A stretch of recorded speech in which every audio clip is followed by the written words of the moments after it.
All right, I'm here with Tim Shields, who is the big kahuna at Cascade Games, one of the organizers here for Grand Prix Las Vegas.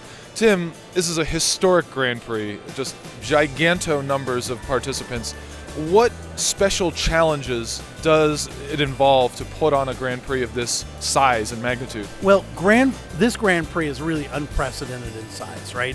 And so there was a lot of planning that had to go on early about how do we structure this.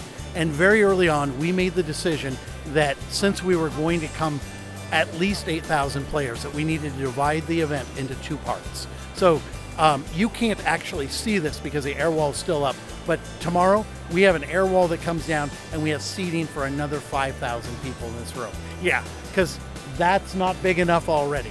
So what we've got is two main stages, and each one has 5,000 players playing at that stage. And once we figured out that structure, then it was a comparatively simple task of finding, say, 600 judges to help us work. Now, there are so many different types of people that are coming here and working here. You've got judges, scorekeepers, staff, vendors, artists, all these people. What kind of skill set does a man like you have to manage, all these different populations all in one place? Well, the truth of this is no one person can manage this, right?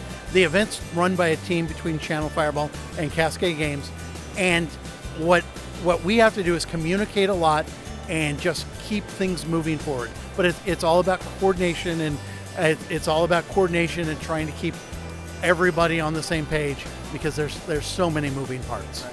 Okay, so you were the tournament organizer for Grand Prix Las Vegas 2 years ago, the first Modern Masters. A historic Grand Prix in and of itself. If I went back in time 2 years ago and talked to you then and said that you would double the size of that Grand Prix in a couple years, would you have believed me? You know what? I think this is the wrong answer to say, but the answer is yes, I would. I actually believe that Grand Prix can scale up even larger. I think if we do this again, I don't know if it doubles next time, but it could, right? Because Magic is growing at an explosive rate. And the things that limit us, size of the building and number of judges. And the judge program is growing so quickly that maybe it's possible to double again. I don't know, maybe. Well, sky's the limit for the future of Grand Prix Magic. And, stay tuned. We could see something even more historic in the future, but in the meantime, we're going to enjoy this weekend. Thank you very much for your time, Tim. Oh, thank you so much. I appreciate it.